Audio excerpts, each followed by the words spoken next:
ছাত্রদলের রাজনীতির সাথে জড়িত ছিলাম। আমি ঢাকা বিশ্ববিদ্যালয়ে মুজিব হলের সেক্রেটারি ছিলাম, ছাত্রদল কেন্দ্রীয় কমিটির দপ্তর সম্পাদক ছিলাম, তারপরে সহসভাপতি ছিলাম, স্বেচ্ছাসেবক দল কেন্দ্রীয় কমিটিরও সহ দপ্তর সম্পাদক ছিলাম। কাজেই সংগঠনকে তৃণমূল থেকে গড়ে তুলতে যে যে অভিজ্ঞতার প্রয়োজন, যেরকম ক্যাপাসিটির প্রয়োজন, আমি মনে করি সেটা অর্জন করেছি।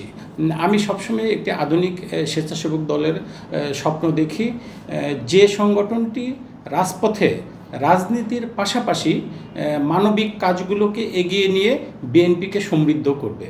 আপনারা ইতিমধ্যেই দেখেছেন যে স্বেচ্ছাসেবক দল যে কোনো প্রাকৃতিক দুর্যোগে একবার অল আউট ঝাঁপিয়ে পড়ে নেতাকর্মীদের পাশে।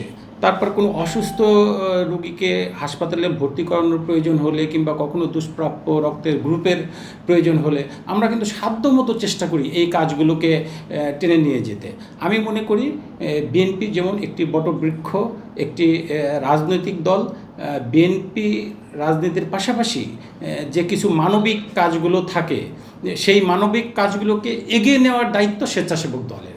যেহেতু আমরা স্বেচ্ছাশ্রমের ভিত্তিতে কাজ করি এবং আমার দৃঢ় বিশ্বাস যদি আমি সংগঠনের দায়িত্ব পাই তাহলে এই সংগঠনটিকে একবারে ইউনিয়ন লেভেল থেকে গড়ে তুলে জেলা, মহানগর এবং কেন্দ্রীয় পর্যায়ে সুসংগঠিত করব এবং একটা টোটাল ডেটাবেস থাকবে যে আমি মুহূর্তের মধ্যে এক ক্লিকে আমি ইউনিয়নের একজন নেতাকে বের করতে পারবো।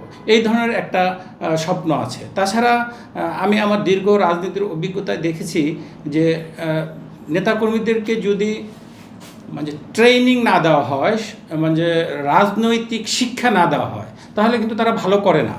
আমার ইচ্ছা আছে যে আমি যাদেরকে নেতৃত্বে আনবো, যদি আল্লাহ তাআলা আমাকে সেই সুযোগ দেয়, তাহলে আমি নেতাকর্মীদেরকে এই মোটিভেশনটা দেব যে একটি সংগঠনকে কিভাবে তার আদর্শকে বুকে ধারণ করতে হয়, কিভাবে চেইন অফ কমান্ড মেনে চলতে হয়, কিভাবে শীর্ষ নেতৃত্বকে তাদের কথা শুনতে হয়, এই মোটিভেশনগুলো আমি দেব। এতে করে একটি সংগঠন আধুনিক হবে, গতিশীল হবে এবং শক্তিশালী হবে।